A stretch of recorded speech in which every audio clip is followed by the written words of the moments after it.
Андрей, добрый день. Дзякуй, што пагадзіліся на інтэрв'ю. Хачу пачаць нашу размову з таго, каб вы падзяліліся з нашымі гледачамі, як вы цяпер жывеце, ці займаецца спортом срэбраны прызёр Олимпиады Андрей Кравченко.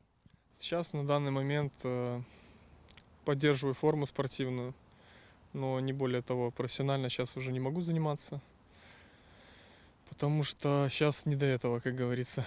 Ну, так, в принципе, в жизни пока, кроме того, что сейчас уже не в спорте, ничего, в принципе, не поменялось. Ну, шматбор'е такі траўматычны від спорту. Вы на сабе адчулі шмат аперацыяў, не ведаю, там 5-10. Не шкадуеце, што менавіта яго выбралі? Нет, это, не знаю, наверное, такой был... Судьба, наверное, преподнесла мне этот вид спорта. И мне вот с самого начала, как я начал заниматься, у меня все начало получаться, и я влюбился. И поэтому вид на самом деле очень тяжелый. И надо очень сильно много тренироваться, работать над собой, много чем жертвовать. Ну, травмы, у всех есть травмы. Ну, мне вот не повезло, у меня их было много, и операции были. Поэтому очень сильно, наверное, эти операции, наверное, из-за того, что очень много тренировался и не щадил себя. Но так вообще ни капельки не жалею, что выбрал именно этот вид спорта. Ну, скажем так, 15 год вы адслужылі ў КДБ, атрымалі звання майора. Потым у нейкі момант вы падпісалі ліст да ўлады, дзе ўжо падпісаліся каля 700 спартоўцаў, і пазней напісалі заяву на звальненне. Што гэта было? Ну, это было, наверное, мое, как сказать, наверное, несогласие с тем, что сейчас происходит в Беларуси. Потому что смотреть на это с закрытыми ушами и глазами просто невозможно. Как только все это начало происходить, я четко для себя решил, что надо что-то менять, и так дальше продолжаться не может. Поэтому мне поставили такие рамки, что мне пришлось уволиться из КГБ. И вот так вот все получилось. І вам не прапаноўвалі нейкага кампрамісу, каб вы засталіся ў зборнай, працягвалі выступаць за каманду? Нет, мне никто не позвонил ни из РЦОПа, ни из национальной команды, ни из Министерства спорта. Со мной вообще никто не разговаривал. Только из РЦОПа со мной разговаривал Топунов. Я об этом уже много раз говорил, и все, больше со мной никто не разговаривал. Поэтому каких-то там разговоров о том, чтобы я остался где-то или еще что-то, не было. Поэтому мне это и было неприятно, что 20 лет я в спорте, и со мной даже никто не поговорил, просто выкинули и все. А вось ці маглі вы сабе ўявіць, што такі будзе ціск менавіта на спартоўцаў і на журналістаў? Сейчас-то я уже могу представить, а до этого, конечно, я не мог представить, что будет прям такое давление, и сейчас уже я ожидаю все чего угодно, поэтому сейчас уже понятно, почему такое давление, и, наверное, уже этого не избежать. Вось вы страцілі месца ў нацыянальнай камандзе, заробак страцілі, вас падтрымаў фонд салідарнасці спартоўцаў. Як цяпер, не шкадуеце, што так зрабілі? Вообще ни капельки не жалею. Мы выступаем против насилия. Это, как можно вообще так относиться к своему народу, я не могу даже. Поэтому я вообще не жалею, что я так поступил. А што гэта была за гісторыя, калі вы ўжо звольніліся і да вас дадому прыехаў замміністра спорту, і нават не адзін? Што гэта былі за госці і навошта?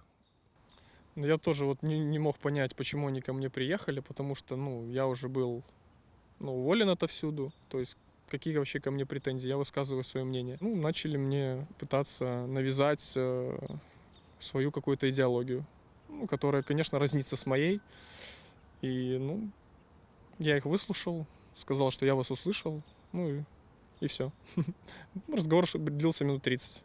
На днях слухаў інтэрв'ю Віталія Гуркова, які сказаў, што прадаў школу ў Менску, з'ехаў у Кіеў, бо за ім пастаянна сачылі, куды б ён не ішоў, 2 чалавекі за ім пастаянна крочылі.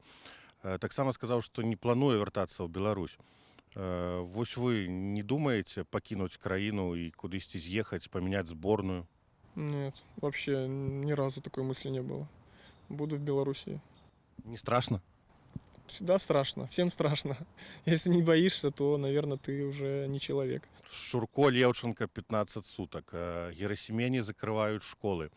Романовскую звальняют за прагулы. Казека страціў прэзідэнцкую стыпендыю. Стас Драгун падтрымаў Левченку, не вызвалі ў зборную. Гандбольны клуб «Ліён» салідарны з Левченкай не выйшаў на матч, знялі з чэмпіянату. Гэта што такое творыцца і навошта, каб запалохаць, і якія другія мэты яны маюць на ўвазе? Я тоже, если честно, вообще не могу понять, для чего это делается. Ну, единственное, что я могу сказать, что ну, ничего от этого не меняется. То есть, ну, никто ничего, ну, как сказать, страха нету. То есть все уже понимают, что каждый может оказаться на Крестина, что каждому могут там приписать несанкционированный митинг или еще что-то. Никто не боится, все к этому готовы. И, ну, как уже говорится в народе, если не побывал на Крестина, то ты не белорус. Поэтому тут уже это ни к чему не приведет. То есть страха нет вообще. Рокіроўка ў нашай федэрацыі лёгкай атлетыкі. Замест ужо былога старшыні Дзевятоўскага стаў Ціхан, які, ну, адкрытую, скажем так, падтрымаў кіраўніка дзяржавы. Вы ведаеце асабіста і Івана, і Вадзіма. Што скажаце на гэты конт? Навошта гэта было зроблена і ці дапаможа яно развіццю гэтага віду спорту? Очень негативно отнесся к этому, потому что я знаю и Ваню, и Вадима Анатольевича Девятовского. И меня очень сильно возмутило то, что ни один спортсмен, ни один тренер или еще кто-то не высказался в поддержку Девятовского. То есть все прекрасно знают, сколько он сделал для легкой атлетики, как он начал развивать этот вид. Поддержка была от него, он всегда поддерживал. Плохо ты выступил, хорошо, он всегда тебя поддерживал. И ни один человек не встал и не сказал, сколько сделал Девятовский. Все единогласно проголосовали за Ваню Тихона. То есть вот это для меня очень сильно было разочарованием, и ну, я от легкоатлетов такого вообще не ожидал. А як вы ставіцеся да спартоўцаў, якія пакуль ну, не выказвалі свой пункт гледжання на падзеі ў нашай краіне? Ну, я ни в коем случае не могу их осуждать. У каждого, наверное, своя какая-то позиция жизненная. Как я уже говорил, что многие ребята, спортсмены, боятся потерять общежитие, стипендии, средства к существованию.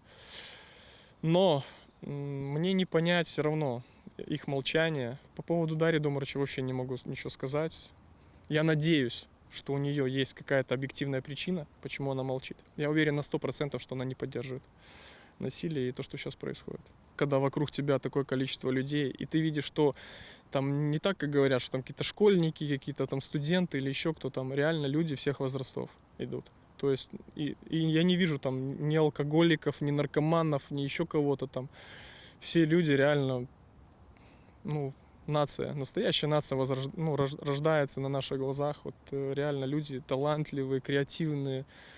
Ну, это настолько поддерживает тебя, и ты идешь, и внутри такой тайфун. Што вы можете сказаць беларускаму народу ў гэты цяжкі апошнім часам шлях, які яны праходзяць? Ну, насчет нации, я считаю, что потихоньку люди откроют глаза. Уже случилось серьезное объединение. Ну, сами видите, какая поддержка друг другу там. И, ну, очень большая поддержка со стороны. Вот даже видно там тоже каскад, вот этот вот во дворы все выходят. Даже люди, которые друг друга не знали, а все знакомятся, все друг другу помогают, поддерживают. Чего я хочу пожелать? Я хочу пожелать, чтобы нас не раскололи на самом деле. Потому что сейчас происходит такой раскол. Я имею в виду, что вот разделяются, кто за власть, кто против власти. Но я хочу, чтобы, несмотря на наши взгляды все, чтобы мы уважали друг друга и в какой-то момент, чтобы мы все пришли к той цели, которую мы заслуживаем. Дзякуй вялікі. Нагадаю, што мы размаўлялі з Андрэем Краўченка, срэбраным прызёрам алімпійскіх гульняў па лёгкай атлетыцы. Дмітрий Суханович, Белсат.